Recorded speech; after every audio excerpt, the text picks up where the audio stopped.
Corbin Dalton came home on a Thursday evening with a woman his wife had never met and the quiet certainty of a man who had already decided everything. That's where this story begins. Not with a slow unraveling, not with arguments that built for years until something finally broke. It began on a Thursday with a key in the lock and 2 sets of footsteps, and the particular kind of confidence that belongs only to men who have stopped asking themselves if they're doing the right thing. His wife, Thea Carmichael, was in the kitchen. She was making the mushroom risotto she made every Thursday. Not because she was trying to hold on to some idea of what their marriage should look like, but because Thursday was risotto night, and she was the kind of woman even when no one was watching. She heard the door open. She heard the laughter. She set down the wooden spoon. Before we go any further, if you're new here, welcome to Crimson Secrets. Hit subscribe and ring that bell so you don't miss a single story we tell. And drop a comment right now and tell me what city you're watching from. I want to know exactly how far this one travels, because this story, this is the kind that stays with you. Now back to Thursday. Thea didn't rush out. She stood in the kitchen for a moment and listened the way people do when they already know something is wrong and are giving themselves one last second before they have to face it for certain. She heard a woman's voice, smooth and practiced, the kind of voice that had spent years learning which register. Made rooms pay attention, she heard Corbin say, in a tone she hadn't heard directed at her in 3 years, wait until you see the view from the living room. She walked out of the kitchen. The woman standing in her living room was everything Thea had never tried to be: tall, impeccably dressed in a camel blazer that probably cost more than Thea's car payment. She looked around the apartment with the relaxed assessment of someone calculating what she would change about it. Her name, Thea would learn, was Lena Ashmore, 33 years old, a real estate attorney from Chicago who had been working with Corbin's firm for 8 months. Corbin looked at Thea. Hey, he said. Just hey, not an apology, not even the courtesy of discomfort. Who is this? Thea asked. Her voice came out even. That was always the thing about Thea. People read her calmness as detachment, as if a woman who didn't raise her voice must not be feeling anything they were wrong, and she had long since stopped trying to correct them. This is Lena, Corbin said. We've been seeing each other. He said it the way people announce a change in business strategy, past the point of softening it, already on the other side. Thea looked at him for a long moment. 11 years were pressing at the back of her throat. 11 years of eating ramen when his firm was bleeding clients. 11 years of being the one who stayed calm when he panicked, who proofread presentations at midnight, who showed up to every empty room pitch and clapped like it was Carnegie Hall. Corbin, she said quietly, are you ending our marriage right now in front of a stranger? Lena isn't a stranger to me. She is to me. He shifted, just slightly. The first crack in the performance. Then he pressed forward the way men like him always do, by straightening up and speaking with more authority, as if volume could substitute for decency. I think we both know this hasn't been working. I didn't know that, Thea said. I thought we were fine. We haven't been fine for a long time. You could have told me. I'm telling you now. She looked at him, really looked at him, at the expensive watch he hadn't worn 3 years ago, the haircut that now cost $200, the careful way he held himself around this woman like he was performing a version of himself. He had been rehearsing for months. She thought, success didn't create this. It revealed it. I want you to leave, she said. This is my apartment, Thea. Then I'll leave. She turned toward the hallway. I'll be out by morning. Thea, his voice changed, the vertigo of a man who expected tears and the ground tilt because he isn't getting them. I want you to know this isn't about you being a bad person. I've just changed. I need someone who matches where I am now. She stopped. She turned around slowly. Who you are now, she repeated. Yes. And I don't match that. You never wanted any of it. The visibility, the events, the way the business works now. No, she said. I didn't want that. That's true. She looked at him one last time, long and level and clear. I really hope you find what you're looking for, Corbin. She walked to the bedroom. She pulled one suitcase from the closet and began to pack. The tears came later, not in front of him, not in front of Lena, but in the elevator, going down, where she stood alone with her suitcase and her coat and 11 years of choosings every single day and let herself feel exactly how much that cost. She gave herself 2 minutes in the elevator, standing still while the floors fell away. Then the doors opened and she walked out into the Denver night, October air cold and sharp, and she picked up her suitcase and kept moving. She checked into a hotel. She sat on the edge of the bed in her coat and looked at her hands and thought, for the first time in a very long time, about her grandmother. Here is what Corbin Dalton did not know about the woman he had just walked away from. He did not know because Thea had spent 11 years keeping it exactly that way, not out of deception, but out of a promise. A real one made in a hospital room in Colorado Springs 7 years ago when Thea was 31 and her grandmother, Nola Carmichael, was 78 and dying, and had finally decided it was time to explain certain things. Nola Carmichael, the name meant nothing to most people. Nola had spent 50 years making sure of that. She had built one of the largest private land portfolios in the Mountain West. Ranches, commercial properties, undeveloped parcels across 3 states, and she had done it entirely inside holding companies with deliberately boring names and a network of attorneys who were paid exceptionally well, to say nothing to anyone. She had one granddaughter, Thea. I need you to promise me something, Nola had said, her voice thin, but her eyes still clear as winter sky. Go live your real life, the one where people want you for who you are. Don't tell anyone what you come from. Not until you're certain. Certain of what? Thea had asked. That the person beside you would still be there if you had nothing. Thea had promised, and she had kept it, through graduate school, through the early years of her marriage, through all of it. Living like a woman of modest means, because those were the people she wanted to know her. She drove a 6-year-old Volvo. She took on landscape design clients she liked, not clients who paid the most. She cooked Thursday night risotto. She had watched Corbin grow, and she had watched success do to him exactly what Nola had warned her it sometimes did. Not create something new, but inflate what was already there. The hunger for visibility had always been in him. The money had just given it room to expand until it filled the whole room and pushed everything else out. The morning after she left, Thea called Hugo Finley. Hugo Finley had been Nola Carmichael's attorney for 32 years and Thea's for the past 6. He was 68 years old, white-haired, deliberate, and the single most informed person alive about the full scope of what Nola had built. Hugo, she said when he answered, it's time. A pause.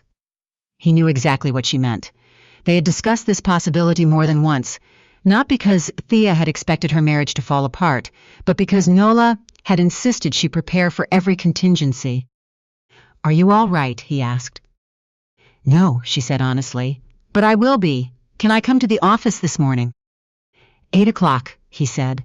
I'll have everything ready. She arrived at 7:55. Hugo met her in the lobby and brought her upstairs himself, which she knew was unusual. He had 4 folders on the conference table. Thea had known she was the sole beneficiary of her grandmother's trust. She had known, broadly, that the estate was substantial. What she had not known, what Hugo had been waiting for the right moment to fully explain, was the scope.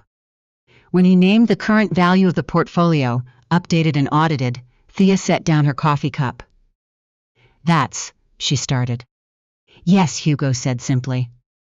She sat with that number for a moment, then she said, tell me everything.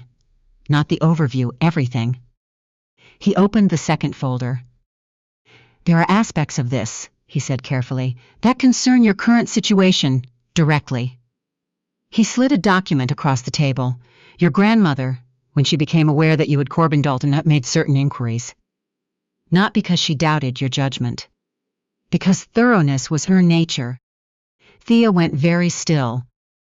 Corbin's firm had genuine talent, she believed that, but there were 3 projects early in his career where the path forward was blocked. Zoning complications, easement disputes, the kind of problems that can stop a development dead for years. He paused.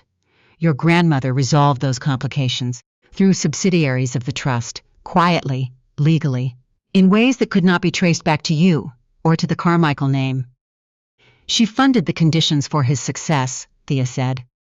Not the work itself, he did the work, but the ground under it, in 3 specific cases, was cleared by her.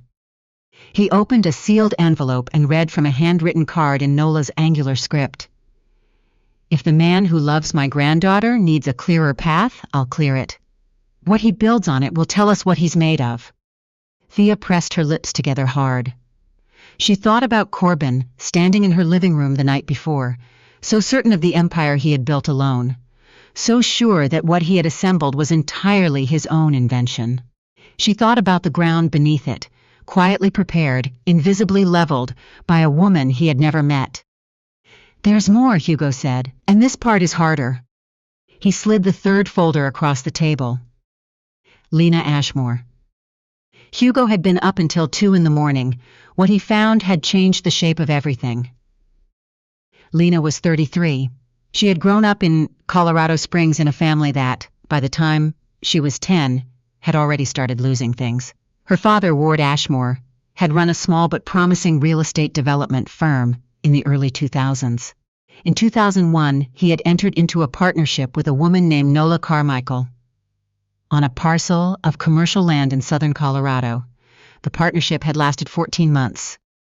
Nola had exercised a buyout option 6 weeks before a zoning reclassification that would triple the parcel's value. The option was legal. Ward had signed it. The information about the reclassification was technically public record, if you knew exactly where to look. Ward hadn't known where to look. Nola always did.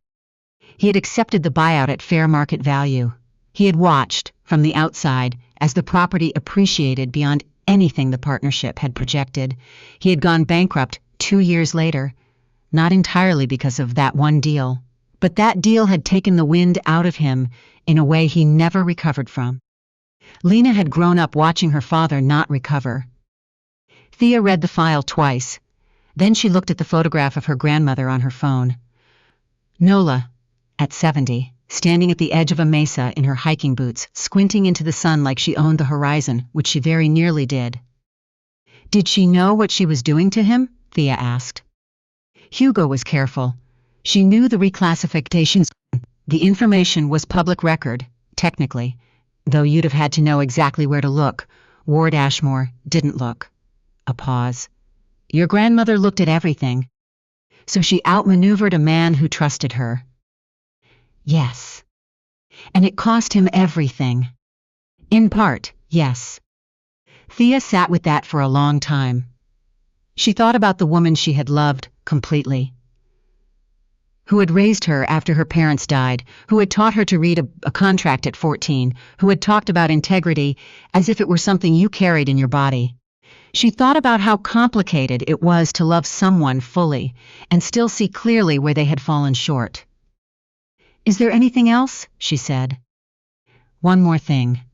In the 8 months Lena Ashmore has been working with Corbin's firm, she has been quietly steering his attention toward a large mixed-use development in the South Platte corridor. Hugo paused. That parcel was part of the original Ward Ashmore portfolio before the bankruptcy. It passed through 3 owners before Corbin's firm identified it last year.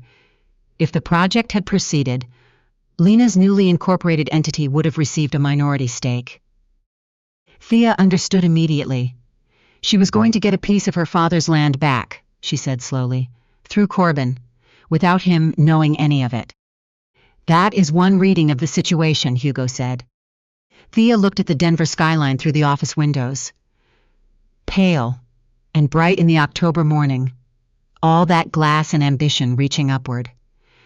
She thought about what it meant to build on a foundation you couldn't see.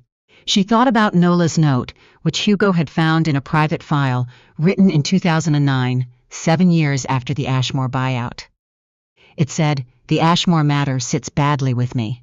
I acted within my rights. I did not act with the grace I owe people who trust me. I will correct this before I die." She had not corrected it before she died. Set up a meeting, Thea said, with Lena, not through attorneys, me and her. They met at a coffee shop in Reno Neutral Ground, far from Corbin's office, far from anywhere that felt like territory. Lena arrived 3 minutes early, already managing it, already performing composed. She stopped performing the moment Thea said, "I know about your father. About the Carmichael partnership, about the buyout." Something crossed Lena's face, fast and unguarded and completely real, the thing underneath all the composure. "My grandmother was Nola Carmichael," Thea said simply. The silence between them had weight. Lena looked at the table. She looked at her hands. She looked at Thea, with eyes that were calculating but also, and this was the part Thea hadn't expected, exhausted.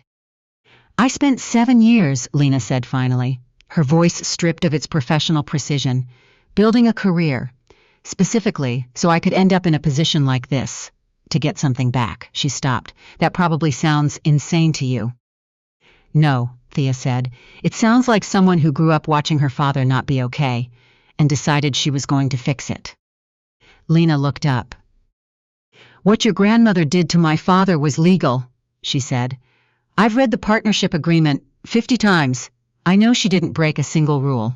Her jaw tightened, but she knew what the timing would cost him, and she did it anyway, because that's how she operated. "Yes," Thea said quietly, "that's how she operated." The honesty seemed to catch Lena completely off guard. She had come prepared for defense. She hadn't prepared for agreement. "I'm not going to tell you she was wrong," Thea continued. "What she did was legal and strategic and without mercy, and it changed your family's life. Both of those things are true at the same time." She paused. "But Lena, what you were doing with Corbin, steering him toward the Platt project without his knowledge, that was built on a false foundation, too. He didn't know. You were navigating him without his consent. That's its own version of the thing you're angry at my grandmother for."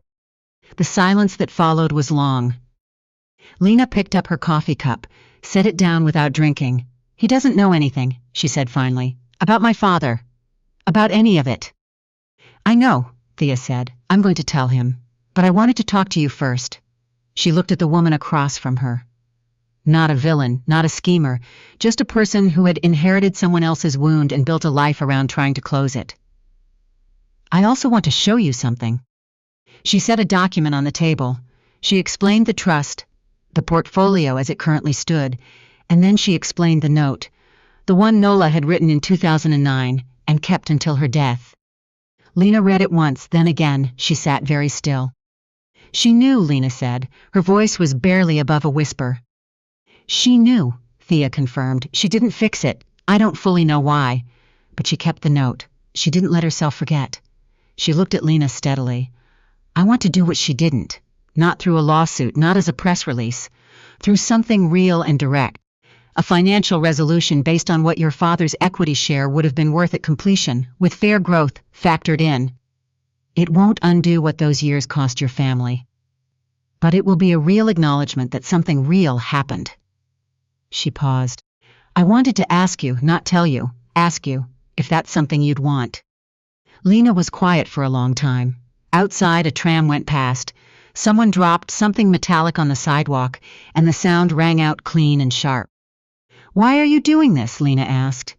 "You have the leverage to just stop the Platt deal cold. Why come to me first?" Thea thought about how to answer that.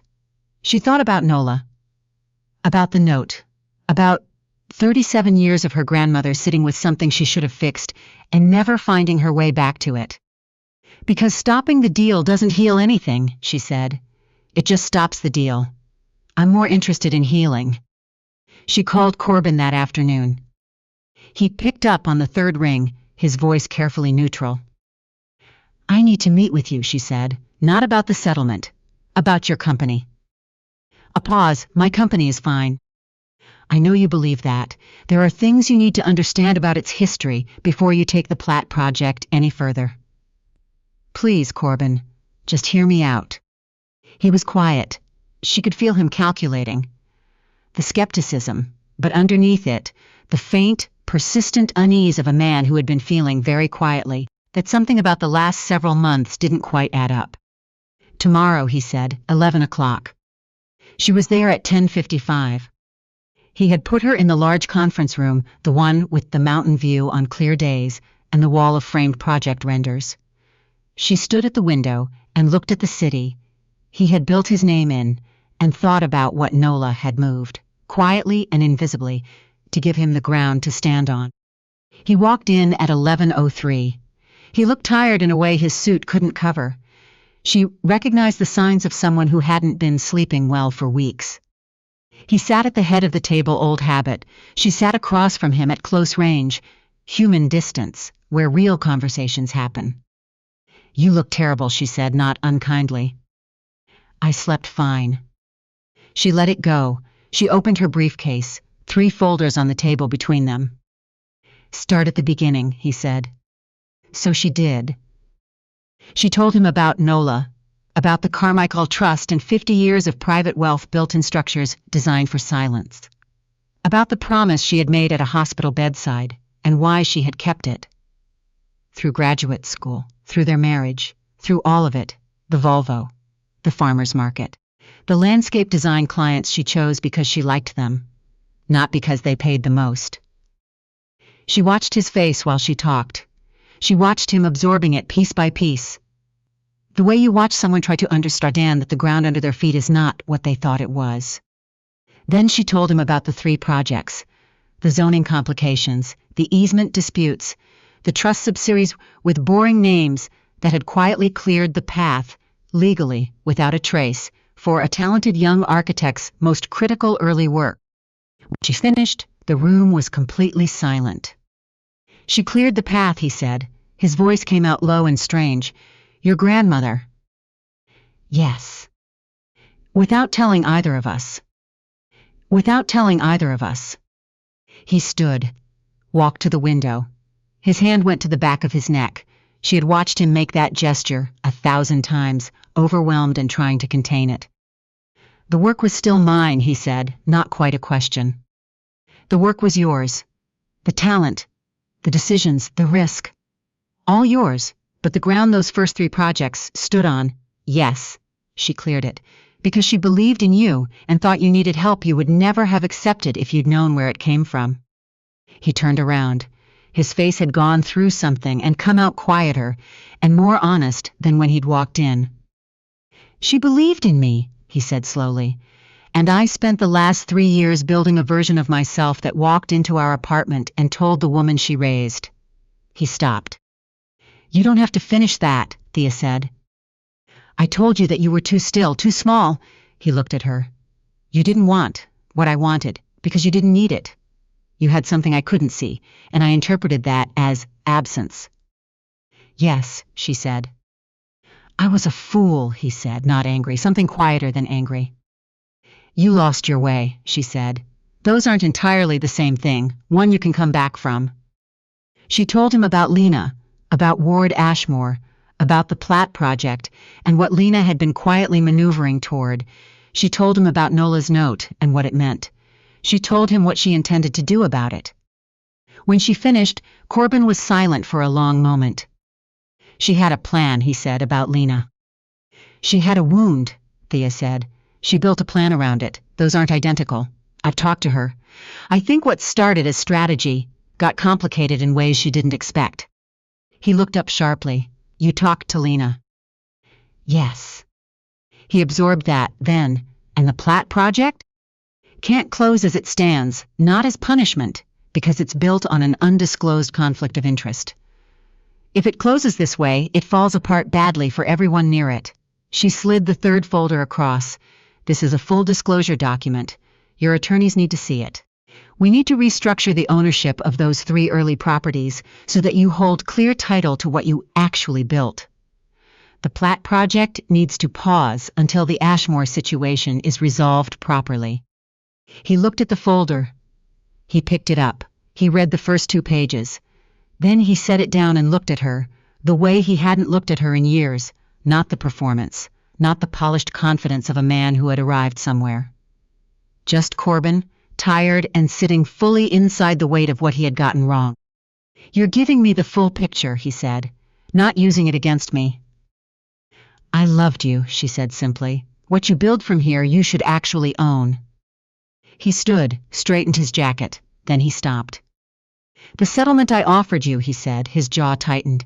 It was insulting. Yes, she said. I'll have my attorney draft something that actually means something. He looked at her steadily. Let me do at least that right. She nodded. He moved toward the door, hand on the handle. He turned back once. The company I build from here, he said. Build it like you always were capable of, she said. Not the version that needed validation. The version that actually knows what it's doing. Something moved through his face, complex and real, and not entirely resolvable. He left. 3 months later, on a cold Tuesday morning in January, the Thea Carmichael Foundation was announced in a press release. Thea wrote herself. 3 paragraphs. Plain language, the voice she had always had and rarely used in public. The foundation's purpose was specific. Small business land grants and access to commercial property capital for entrepreneurs who lacked generational wealth or institutional connections. The first application cycle said it would open in 60 days. By noon, 4 Denver business publications had run the story. By evening, a national outlet ran a piece with the headline, "The woman behind a $500 million land empire nobody knew existed." Her phone ran hot for 3 days. Lena Ashmore called on the 4th. She had accepted the financial resolution, formally, without drama. She called not about the paperwork, but because she had read the foundation announcement and had a question. Is there a real role in it? She asked. Not symbolic. I know commercial property from every angle. I know what it costs people who don't have the right last name. Thea had been thinking about this since the coffee shop in Rhino. Director of Applicant Relations, she said. Your job is to understand what founders actually need, not what they put in the application, but underneath it. You're good at reading people. I've seen it. She paused. The question is whether you want to use that for something that builds instead of retrieves. A long pause. Yes, Lena said, I want to try. That's enough, Thea said. Come Thursday. 6 months after the night Corbin came home. With someone else on his arm, Thea was at her desk in the offices of the Thea Carmichael Foundation. Not a hotel room, not a borrowed space, but a real office with real people who believed in the same thing, reading through applications for the second cycle. There were 112 of them. She read everyone personally. Hugo had told her, gently, that this was not sustainable at scale. She had told him she would sustain it until she trusted her team to read them the way she did. She was not there yet. Some of the applications made her sit back. Not because they were dramatic, because they were specific. Specific about what it felt like to have the idea and the skill, and the drive and no access to the room where decisions about land and capital were made. They were the exact gap this foundation was built to close, described from the inside by the people living in it. Through the open office door, she could hear Lena on the phone with an applicant from Pueblo, patient and precise and genuinely trying. The wound still there, maybe, but the plan that had grown around it slowly beginning to become something else. Outside the windows, Denver moved through its morning. Traffic and voices and the ordinary, enormous machine of a city that had no idea what was being built on the 14th floor. Somewhere in it, Corbin Dalton was restructuring his firm. His senior partners had called him the morning after Thea's visit to say they'd known something was off. He was listening more these days. The man who had told Thea she was too still, too small, too ordinary for the world he was building. He had walked away from the one person who had been, without his knowledge, part of the invisible architecture holding that world up. He had looked at her and seen nothing. That was always the risk of only looking at what was visible. You miss everything that actually holds. Thea Carmichael turned to the next application. She read the first line. She picked up her pen. And she began.